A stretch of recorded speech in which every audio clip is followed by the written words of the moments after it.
Assalamu alaykum do'stlar, qanday ahvolinglar, yaxshimi? Mening ismim Suhayda. Bugun sizlarga sopun va mikrob degan tekstni o'qib beraman. Sopun va mikrob. Sevimli do'stlar, men oldi bilan sizlarga o'zimni tanishtirib o'tay. Mening ismim Sopun. Meni ko'pincha yerda topalaysizlar.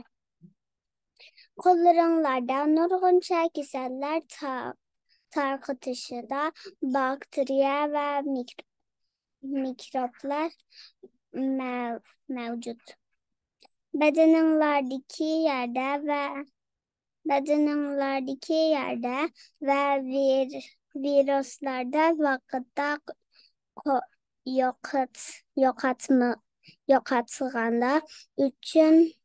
yo'qotganda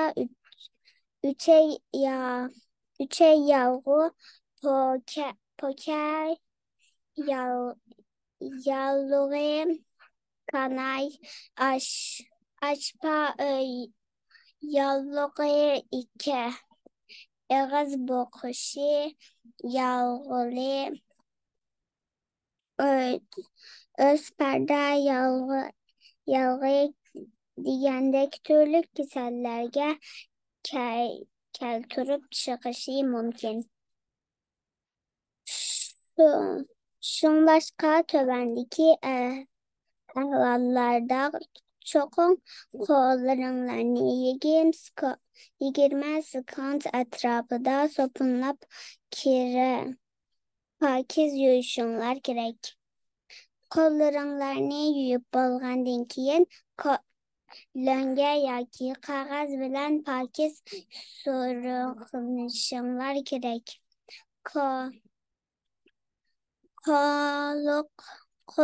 Qo'llaringlarni yuvishga tegishli vaqtlar kasal yo'qolib chiqqanda, ajatxonaga kirib chiqqanda va tomoq yeyishdan ilgari va keyin.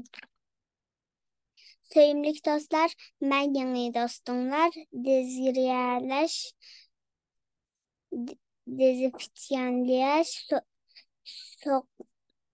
suyuqligi bo'laman. Men bilan yuz qo'llaringlarni degandek qilsanglar, sizlar har xil mikroblardan qo'rqmayman. Meni tarbiya kanvalli va viruslarga bakteriya va viruslarga qarshi turg'ishinglar ispirt bor.